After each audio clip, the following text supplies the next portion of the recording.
ओम श्री राम जो सुमिरत सिद्धि होई गणनायक करे बर बदन करहु अनुग्रह सोई बुद्धि राशि शुभ गुण सदन बंदौ गुरु पद पदुम परागा सुरुचि सुबास सरस अनुरागा मंगल भवन अमंगल उमा सहित जहि जपत पुरारी सुमिर शिवा शिव पाई पसाऊं वर्णऊ राम चरित चित चाऊं पानी ग्रहण जब कीन महेशा हर्षे तब सकल सुरेशा हरि राम चरित सब आए प्रेम पुलक लोचन जल छाए कवन सो काज कठिन जग माही जो नहीं होई तात तुम पाही राम काज लगी तब अवतारा सुनता ही भयऊ पर्वताकारा। हे महादेव इस जगत में बाबा इस जीवन में बाबा न कोई कार्य कठिन है न ही कोई कार्य संभव है भैया सारे कार्य सरल और संभव हो जाते हैं बाबा अगर आपकी कृपा हो जाए। भुसुंडी जी महाराज की कथा श्रद्धा और विश्वास की कथा अज्ञानता से ज्ञानता की ओर बढ़ने की कथा है और निष्ठावान भक्ति से सब कुछ प्राप्त करने की कथा है। बिना भुसुंडी जी महाराज की कथा जाने सुने राम कथा का मर्म राम कथा का भाव पूरा नहीं।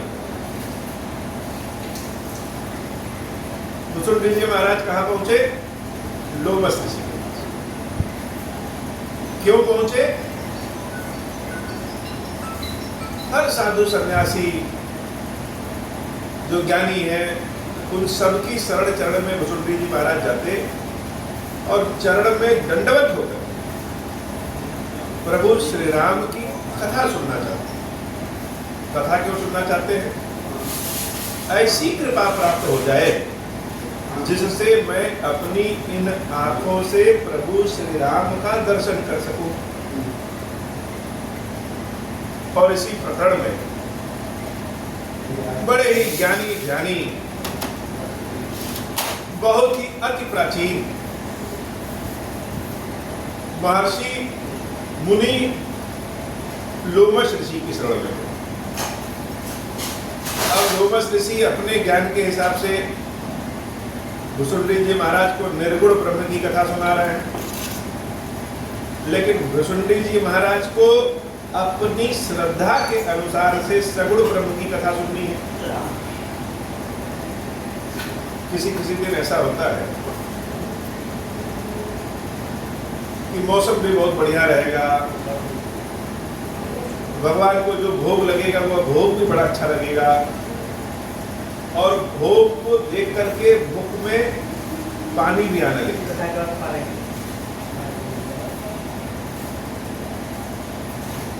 ये जो भगवान का प्रसाद है यह प्रसाद जल्दी से हम ग्रहण करें। मान लो कि स्वयं भगवान जिसको भोग लगाया गया है वो हमारे हृदय में बैठे हैं और वह स्वयं कह रहे हैं कि ये भोग तो लगा लिए लेकिन पाओगे कितनी जल्दी।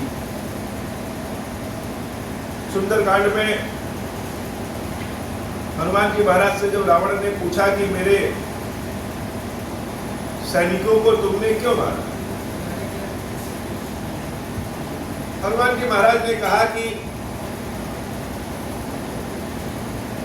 मेरे हृदय में जो राम बैठे हैं मेरे जो प्रभु बैठे हैं मेरे हृदय में उनको भूख लगी। अब भगवान भोजन कैसे करते हैं? भगवान तो भोजन करते हैं ब्राह्मण के मुख से, अग्नि के मुख से, अथवा जो भगवान को भोग लगाने वाले भक्त होते हैं, भगवान का जो दर्शन करने वाले भक्त सेवक होते हैं, जब वह भोग प्रसाद पाते हैं और उससे तृप्त होते हैं तो प्रभु स्वयं तृप्त होते हैं। अग्नि के माध्यम से और ब्राह्मण के माध्यम से तो सतयुग त्रेता द्वापर में है, लेकिन कलयुग में भगवान के सेवक भक्तों के ही मुख से भगवान भक्त भोग प्राप्त करते हैं। तो भोग का तात्पर्य यहाँ यह है कि हमें जो चाहिए, अब जैसे भगवान के सामने बहुत अच्छी अच्छी मिठाइयां भोग में रखी है, फल भोग में रखा है, और तुलसी दल भी भोग में रखा है। कोई व्यक्ति जाए कहे कि हमें प्रसाद दे दीजिए, तो महात्मा जी जो है वो सोचेंगे कि तुलसी जी तो सबसे शुद्ध है, सबसे श्रेष्ठ है, तो वह फल और मिष्ठान को छोड़ करके तुलसी दल ही प्रसाद में दे दे। यद्यपि तुलसी जी की महिमा बहुत, लेकिन जो प्रसाद ग्रहण कर रहा है, जो खा रहा है, उसका अपना भाव, उसके शरीर का क्या भाव? तो सामने तो स्वादिष्ट स्वादिष्ट मिठाइयां हैं, लेकिन उसको छोड़ करके ये तुलसी जी हमको दे रहे हैं प्रसाद में। यही हाल भुसुंडी जी महाराज। लोमस ऋषि उनको तुलसी जी जैसे निर्गुण ब्रह्म का प्रसाद देना चाहते हैं, और भुसुंडी जी महाराज ऐसा प्रसाद चाहते हैं जिसको इस शरीर के मुख के माध्यम से खा सके और तृप्त हो सके। निर्गुण ब्रह्म तो बाद में जानेंगे। हे नाथ, ऐसी कृपा करिए कि मुझे सगुण राम की कथा सुनाइए और अपनी कृपा से मुझे उन रामचंद्र जी के दर्शन भी कराइए।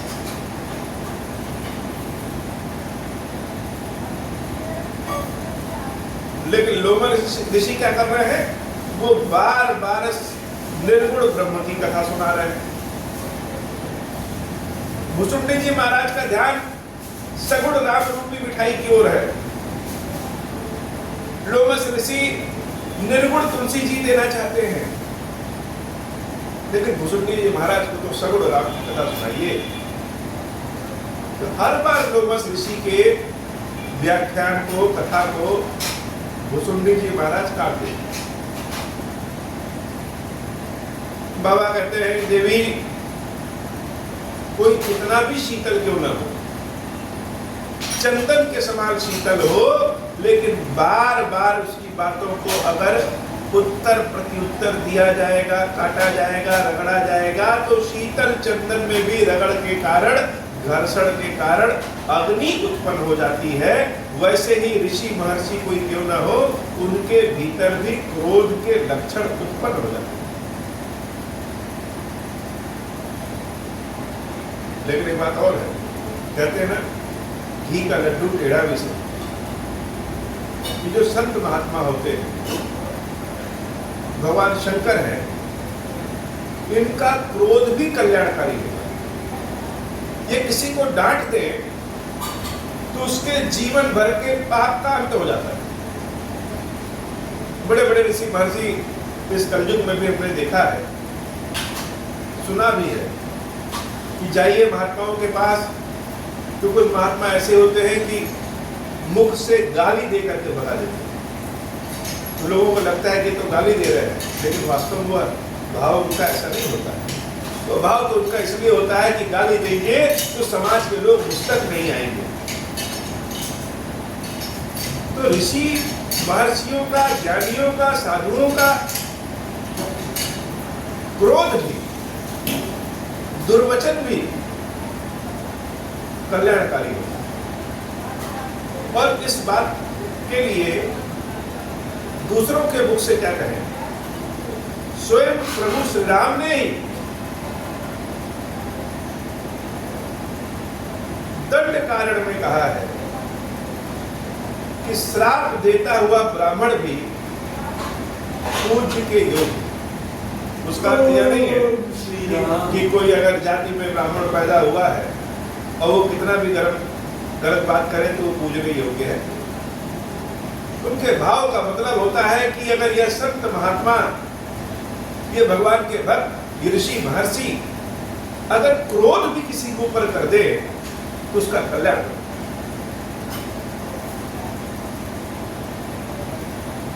तो भुसुंडी जी महाराज बार बार जब उत्तर प्रत्युत्तर करते, लोमस ऋषि को क्रोध आ गया। बारंबार सकोप मुनि करई निरूपण ज्ञान।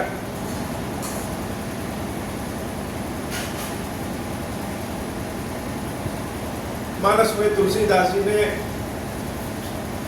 जितने भी शब्दों का उल्लेख किया है, उस उल्लेख में से एक अक्षर को भी इधर से उधर नहीं किया जा सकता।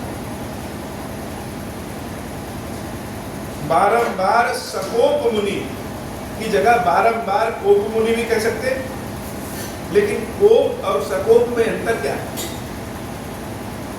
दुष्टों का क्रोध कोप होता है और ऋषियों मुनियों का, महात्माओं का, संतों साधुओं का जो क्रोध होता है वो सकोप होता है।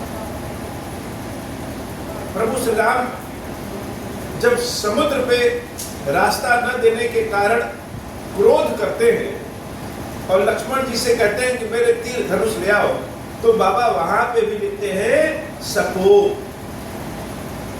ये जो भगवान है, ये जो ऋषि महर्षि हैं, इनका क्रोध भी कल्याणकारी होता है, इसलिए वहां पे सकोप लिखा गया। तो बारंबार सकोप मुनि बार बार क्रोधित हो रहे हैं। महर्षि लोमस करई निरूपण ज्ञान। भुसुंडी जी महाराज को निर्गुण ब्रह्म का ज्ञान दे रहे हैं और भुसुंडी जी महाराज नहीं मान रहे हैं, फिर से दे रहे हैं, इस कारण क्रोधित हो रहे हैं।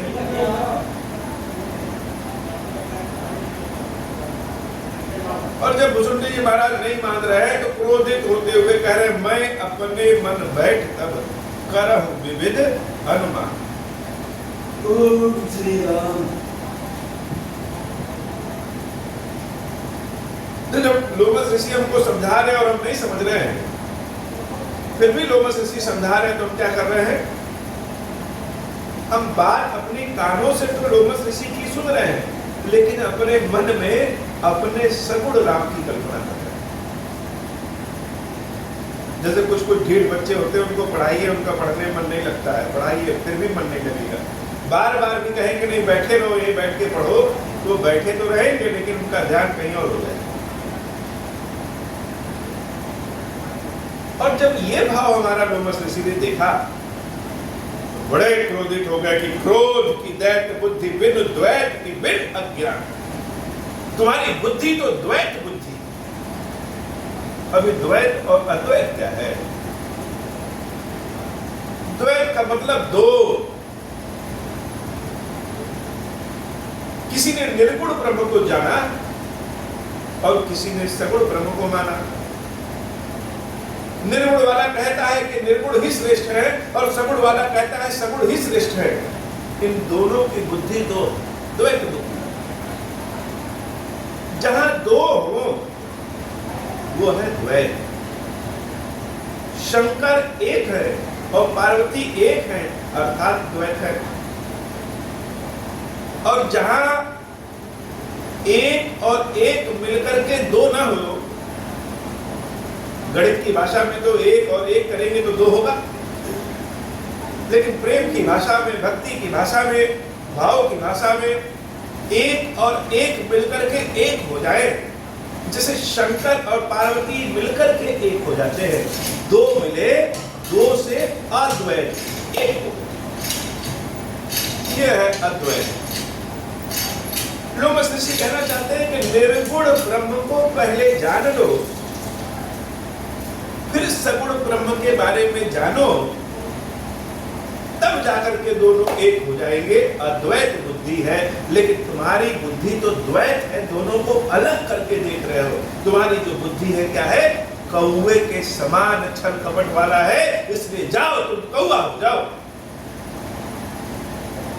माया बस परिच्छिन्न जड़ जीव की इश्क समान। रे बोल, ये जो जीव है महाराज, यद्यपि परमात्मा का अंश है, लेकिन परमात्मा तो नहीं है। गंगा जल से अगर हम एक बोतल गंगा जल भर ले आए, यद्यपि गंगा जल है, लेकिन गंगा नदी तो नहीं है, गंगा जी तो नहीं है। ये जो जीव है, इस पे चारों ओर जीव रूपी गुठली के ऊपर माया रूपी फल लगा हुआ। आम को तोड़ेंगे, आम को खाएंगे, तो आम का जो गूदा है वही खाने में बड़ा स्वादिष्ट है, और हम उसी को सब कुछ मानते हैं, उसको ही खाते हैं। लेकिन वह आम का गूदा है किस कारण? जो उसके बीच में बीज रूपी गुठली है, उसके। यह जीव जो है, यह जड़ है, यह अपने स्वरूप को नहीं जानता पहचानता है। यद्यपि प्रभु का ब्रह्म का अंश है, फिर भी जड़ है। क्यों जड़ है? क्योंकि इसके चारे ओर माया रूपी जड़ता है। तो क्या आत्मा और परमात्मा मूर्ख एक हो जाएंगे? और जब श्राप दे दिया तो भुसुंडी जी महाराज की क्या स्थिति है? यही तो भगवान की भक्ति का फल है। लोग चाहते हैं, पहले लोग कहते थे कि भगवान भक्त की परीक्षा ले रहे हैं, अब तो भक्त ही भगवान की परीक्षा ले रहे हैं। हे बाबा, हमारा यह काम कर दो, अगर तुम्हारे अंदर शक्ति है तो ये हमारा काम कर दो। तो परीक्षा किसकी? परीक्षा तो भगवान।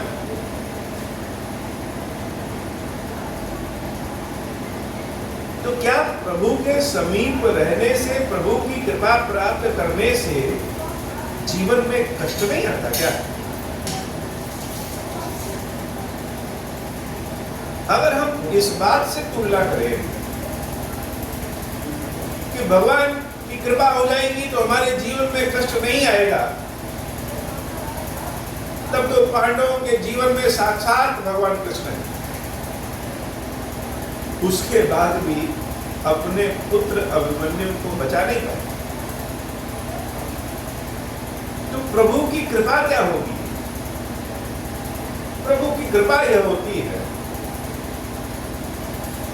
कि कई तीर भी अगर शरीर में चुभे रहे, बाणों की शैया पे पड़े हैं, फिर भी कष्ट नहीं होता। संसार को तो दिखता है बड़े कष्ट में है, लेकिन उनसे पूछिए तो बड़े चैन की नींद सो गए हो। भुसुंडी जी महाराज को जब श्राप मिल गया, कब 1000 जन्म प्राप्त किए, तब मनुष्य में ब्राह्मण का शरीर मिला, और राम जी की कथा सुनने के लिए परम ज्ञानी लोमश ऋषि के पास चल के गए, तो राम जी की कथा तो नहीं मिली, लोमश ऋषि की कृपा तो नहीं मिली, तो उनका श्राप जरूर मिल गया। और श्राप मिल के क्या हुआ? अधम शरीर, कौवे का शरीर प्राप्त हो गया।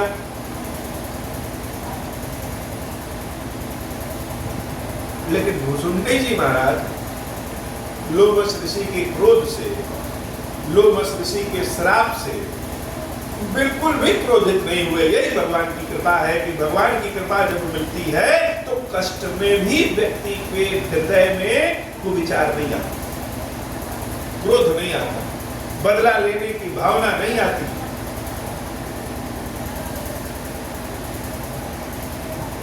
सठ स्वपच्छ तब हृदय विशाला, सपति हो ही पंछी चंडाला, लीन श्राप में शीश चढ़ाई।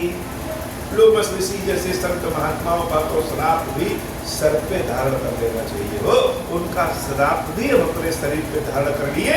नहीं कछु भय न दीनता आई, प्रभु की कृपा, राम जी की कृपा ऐसी हुई कि हृदय में कोई भय नहीं आया, हृदय में कोई दीनता नहीं आई। ऐसा नहीं हुआ कि हम डर गए अब क्या होगा। मनुष्य के शरीर में तो राम के दर्शन नहीं कर पाए, अब तो कौवा हो जाएंगे तो कैसे राम जी का दर्शन करेंगे। ऐसा भी नहीं हुआ कि लोमस ऋषि की चरणों में गिर पड़े, क्षमा करो प्रभु, क्षमा करो प्रभु, जो तुम कह रहे हो वही सही। ऐसा भी नहीं है, न भय आई न दीनता आई। तो जब भय और दीनता नहीं आई तो क्या आया? प्रभु की कृपा जान करके प्रसन्नता आ गई कि अब चलो कौवे का शरीर मिल गया और अच्छा हो गया। न घर बनाने की चिंता, न पैसा कमाने की चिंता, न खाना बनाने की चिंता, न कपड़ा धोने की चिंता। अब तो और आराम से उड़ते रहेंगे और राम जी के भजन गाते रहेंगे। तुरंत भयो में काल तब पुनि मुनि पद सिर उनाई। लोमस ऋषि के चरणों में प्रणाम करके हम बड़ी प्रसन्नता के साथ कौवा बन करके सुमेरी राम रघुवंश मणि, राम जी का सुमरण करते हुए आनंद के साथ हर्षित चले उड़ाई, उड़ते हुए चले गए। आए थे तो पैदल चल के, और प्रभु की कृपा, लोमस ऋषि की कृपा मिली तो क्या हुआ? उड़ के जा रहे। आए थे तो मनुष्य के रूप में, पहाड़ को चढ़ करके पार किए, और लोमस ऋषि की कृपा हुई, भले श्राप के रूप में कृपा हुई हो, लेकिन कैसे जा रहे हैं? हर्षित चले उड़ाई। अब तो और आनंद है, जाही विधि राखे राम ताही विधि रही। कहना तो बड़ा आसान है, लेकिन जीवन में उतारना बड़ा, और बिना भगवान की कृपा के नहीं मिले। हम सब तो बड़े धन्य हैं बाबा, बहुत धन्य। किस बात की धन्यता है? कलयुग में पैदा हुए। अगर सतयुग में पैदा हुए होते तो जब हम स्वाध्याय किए होते, गायत्री मंत्र का जाप किए होते, बिना सिलाए हुए वस्त्र पहने होते, दिन भर में 5 बार कम से कम स्नान किए होते, तब आपके बगल में बैठने के अधिकारी होते। कलयुग में तो जीन्स पैंट पहन के आ गए, शर्ट पैंट पहन के आ गए, दिन में सुबह स्नान किए हैं कि नहीं किए हैं, मुंह जूठा है कि हाथ जूठा है, जिस भी अवस्था में है, राम राम राम राम करते हुए, ओम श्री राम करते हुए प्रभु के बगल में बैठ करके भगवान की कथा सुना रहे। यह तो कलयुग में ही संभव है। सतयुग त्रेता में 1,000 साल की तपस्या कैसे करते? मनु जी महाराज की तपस्या याद करिए, शरीर जर्जर हो गया उनका। वाल्मीकि जी की तपस्या याद करिए, शरीर में चारों ओर चींटियों का घर बन गया।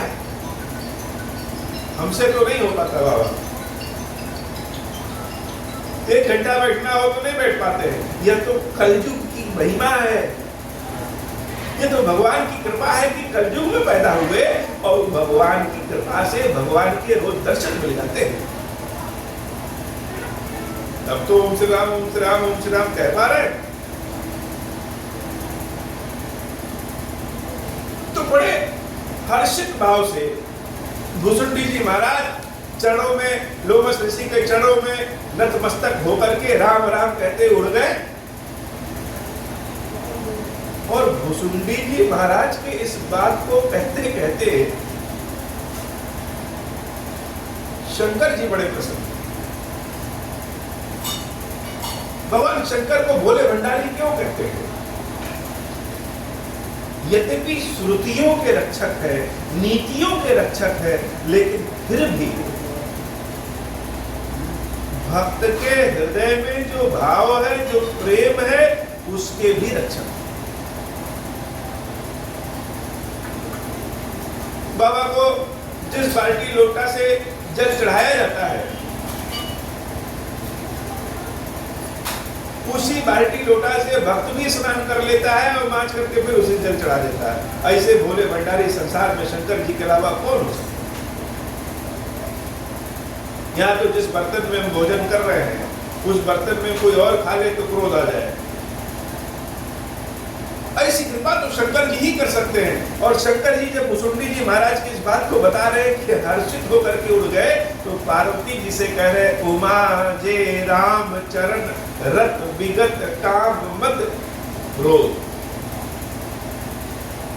हे उमा, राम जी के चरणों में जिसके हृदय में भक्ति काम क्रोध से हटकर के आ गई, मद से हटकर के आ गई, निज प्रभु में देखई जगत के हिस्सन करही विरोध। पार्वती अम्मा कहती है कि लोमस ऋषि ने श्राप दे दिया, ब्राह्मण से कौवा बना दिया, उसके बाद भी मुसुंडी जी को क्रोध नहीं आया। शंकर जी कहते हैं कि यही तो, किससे तर्क वितर्क करें, किस पे क्रोध करें, क्योंकि सबके भीतर तो राम ही दिख रहे,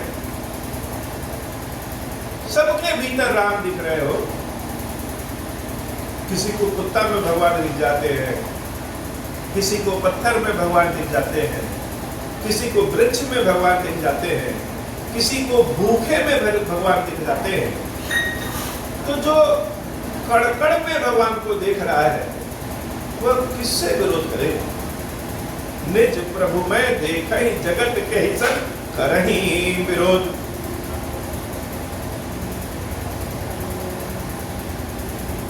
गरुड़ जी महाराज को जब मुसुंडी जी महाराज कथा सुना रहे हैं तो गरुड़ जी के गिरफ्तार खड़े हो गए। अब मुसुंडी जी महाराज उनसे कह रहे हैं, सुनु खगेश नहीं कछु ऋषि दूषण।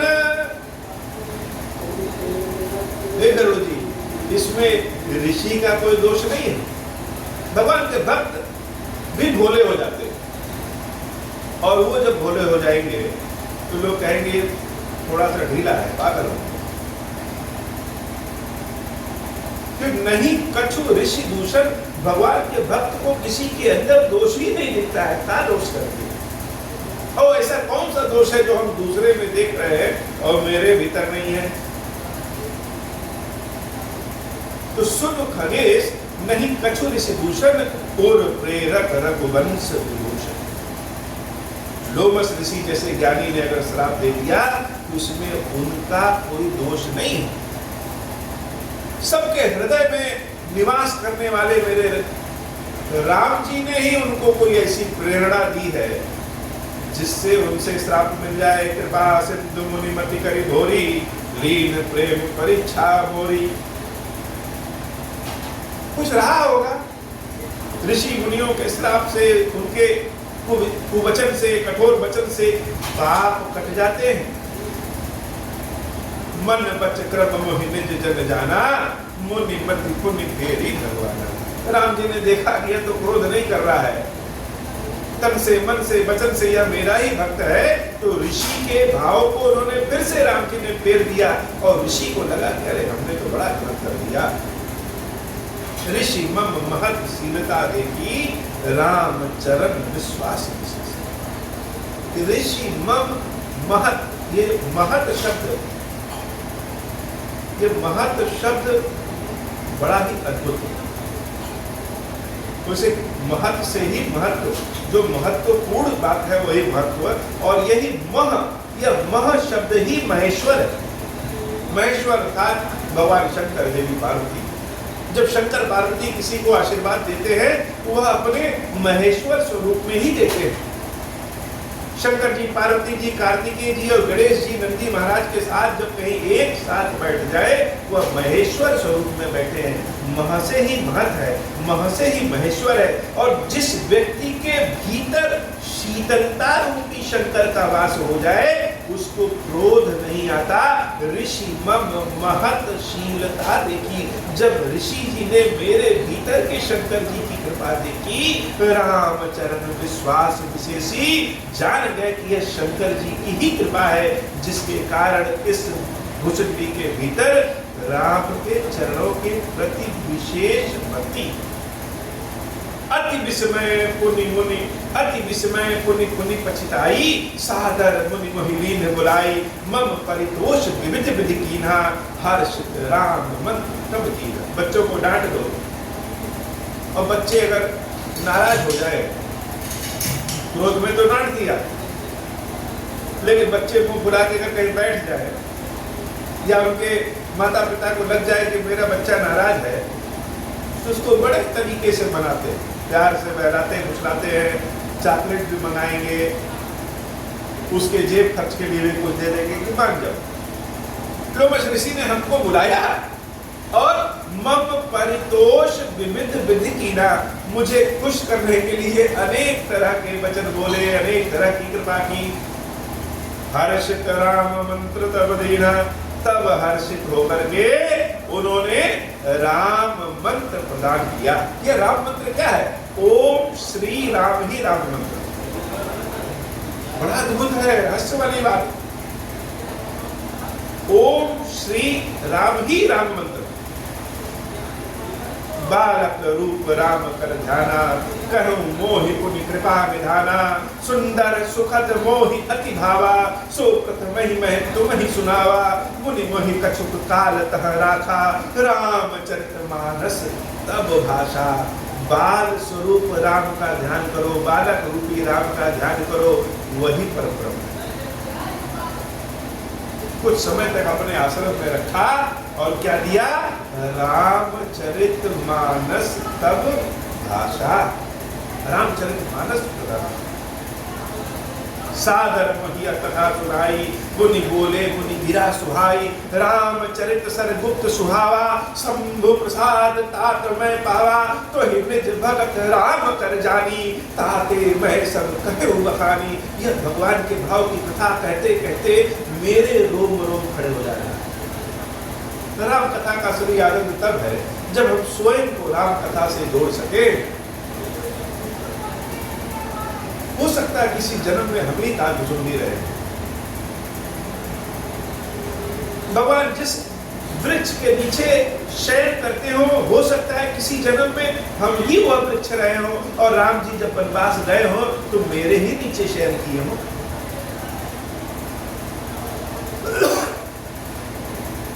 जिन जंगलियों ने प्रभु श्री राम की सेवा की, हो सकता है किसी जन्म में हम ही वह जंगली हो और भगवान के चरणों को दबा रहे हो। राम कथा का सभी आनंद तो तब है जब स्वयं को राम कथा से जोड़ लें। लोमश ऋषि कह रहे हैं रामचरित सर गुप्त सुहा। ये जो रामचरित मानस है ना, ये बड़ा गुप्त है और सुहावा, बड़ी सुंदर है। कहां से पाए? शंभु प्रसाद तात मैं पावा। भगवान शंकर के प्रसाद के स्वरूप। कहां लोमश ऋषि और कहां भुसुंडी जी। लेकिन भुसुंडी जी महाराज को लोमश ऋषि क्या कह रहे हैं? शंभु प्रसाद तात मैं पावा। तात का मतलब श्रेष्ठ होता है। अब लोमश ऋषि भुसुंडी जी महाराज से तो बड़े हैं, लेकिन भुसुंडी जी महाराज को श्रेष्ठ कह रहे हैं। क्यों? इसलिए कि तात शंभु प्रसाद, ये शंकर जी के प्रसाद से हमको मिला है और तुम्हारे भीतर ही मुझे शंकर जी दिख रहे हैं, इसलिए था। और जब कह रहे हैं तो ही निज भगत राम कर जानी, ताकि मैं सब कहूँ बखानी। मानो शंकर जी ने ही मुझसे कहा है कि इनको राम जी का भगत जानो, निज भगत राम कर जानी। राम जी का भगत नहीं, राम जी के निजी भगत, इसलिए दे रहे हैं। और जब मानस दिया तो रोम रोम भुसुंडी जी महाराज के भी खड़े हो गए, लोमश ऋषि के भी खड़े हो गए। और जो हम कथा कह रहे हैं तो हमारे तो खड़े हो ही गए हैं। बाबा क्या भाव, शंकर जी का भाव कहीं आ जाए, शंकर जी का नाम कानों में आ जाए तो मानो हृदय लगता है ऐसे ही पवित्र हो गया। अद्भुत महिमा है बाबा की। राम भगत जिनके उर नाही, कब हुन तात कहे तिन माही, मुनि मोहि विविध भांति समुझावा, मैं सप्रेम मुनि पद सिरुनावा, निज कर कमल परस मम सीसा, हर्षिष आशीष दीन मुनीसा, राम भगति अविरल उर तोरे, बसहि सदा प्रसाद अब मोरे। हे भुसुंडी, तुम्हारे हृदय में ये जो राम जी की भक्ति है कैसी अविरल चलती रहेगी। कैसे? मेरे भी प्रसाद से, मेरी भी कृपा से। जो भरा हुआ होता है उसी को सब लोग देते हैं, ये प्रकृति का नियम मान लीजिए। जिसके पास 10-20 गाड़ी रहेगी वो किसी से गाड़ी मांगे तो उसको मिल जाएगा। जिसके घर में साइकिल है वो किसी से कार मांगे तो नहीं मिलेगी। जिसके पास बहुत धन संपत्ति है वो किसी से कुछ धन संपत्ति उधार मांगे तो मिल जाएगा। जिसके जेब में कुछ नहीं है वो किसी से 50 रुपए मांगे तो बड़ी मुश्किल से मिलेगा। तो जिसके ऊपर शंकर जी की कृपा हो जाती है उसके ऊपर सब कृपा कर देते हैं। तो भुसुंडी जी महाराज के भीतर जब शंकर जी को देखा, लोमश ऋषि देख रहे हैं, तो कौन से शंकर जी? वो शंकर जी जो राम की भक्ति में लगे हुए हैं। तो शंकर जी ने तो आशीर्वाद दिया है, अपने पास से लोमश ऋषि ने भी आशीर्वाद दे दिया।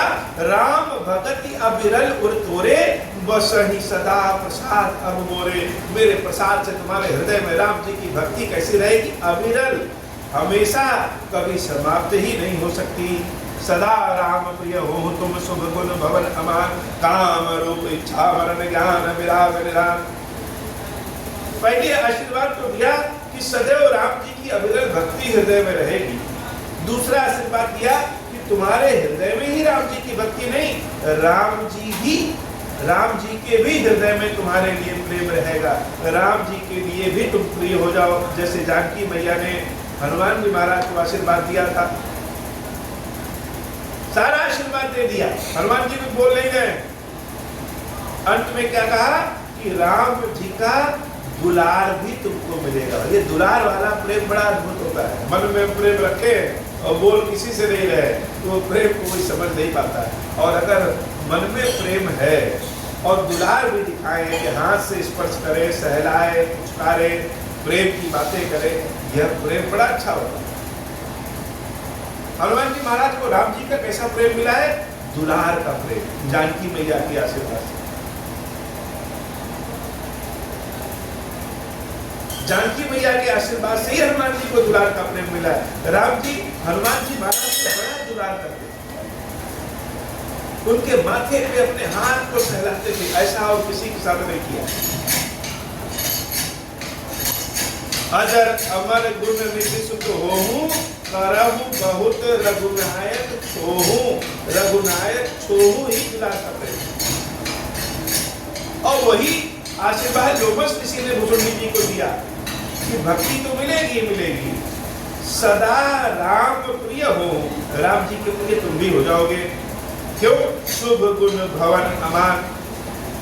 जानकी मैया ने हनुमान जी को आशीर्वाद दिया था, तुम्हारे हृदय में सदैव शुभ गुण का वास हो जाएगा, शुभ गुण का वास होगा। इसीलिए लक्ष्मण सहित सीताराम जी का वास हनुमान जी के हृदय में सदैव रहेगा। बड़ा अद्भुत आशीर्वाद दिया। जो इच्छा करी हो मन माही, हरि प्रसाद कर दुर्लभ राही, अभी आता है। लेकिन आज की कथा बाबा इतनी ऐसी कृपा करिए महादेव। इस कलयुग में बड़ा दुख है, सबके कष्ट का हरण करिए। जो लोग ओम श्री राम का मंत्र कहे, आपका सुमिरन करे, आपको याद करे, एक प्रकारेण आपका सुमिरन करे, आपके दर्शन करे, उन सबके कष्टों का हरण कर लो महादेव। यही मेरे ऊपर ऐसी कृपा करो। अब हो प्रसन्न प्रभु मोह पर, नाथ दीन पर नेहु। निज पद भगति देहु प्रभु, गुनि दूसर बर देहु। तब माया वश जीव जड़, संतत फिरहि भुलाना। हम पर क्रोध न करिय प्रभु, कृपा सिंधु भगवान। शंकर दीन दयाल, अब हम पर हो कृपाल। साफ अनुग्रह होई जहि विधि, नाथ थोरहि काल। दीन दयाल बिरुद संभारी, हरहु नाथ मम संकट भारी। जहि विधि होई नाथ हित मोरा, करहु सुबेदी जात दास मैं तोरा। राम राज बैठे त्रैलोका, हर्षित भय गए सब शोका। जे सकाम नर सुनहि जगावे, सुख संपत्ति नाना विधि पावहि। जो इच्छा करि हऊँ मन माही, हरि प्रसाद कछु दुर्लभ नाहि। मंगल भवन अमंगल हारी, उमा सहित जहि जपत पुरारी। बोले श्री खीरेश्वर महादेव जी, खीरेश्वरी मैया जी की सदा ही जय हो। धीरेश्वरम, हे भगवान शंकर, आप ऋण, पातक, दुर्भाग्य और दरिद्रता की निवृत्ति के लिए तथा संपूर्ण पापों का नाश करने के लिए मुझ पर प्रसन्न होइए। मैं दुख और शोक की आग में जल रहा हूँ, संसार भय से पीड़ित हूँ, अनेक प्रकार के रोगों से व्याकुल और दीन हूँ। धीरेश्वर, मेरी रक्षा कीजिए। देव देवेश्वर, सबको निर्भय कर देने वाले महादेव जी, मेरी इसकी हुई पूजा को पार्वती जी के साथ ग्रहण कीजिए, मेरा मंगल करिए। महादेव शिव शंभु, महादेव शिव शंभु, महादेव शिव शंभु। ओम श्री राम।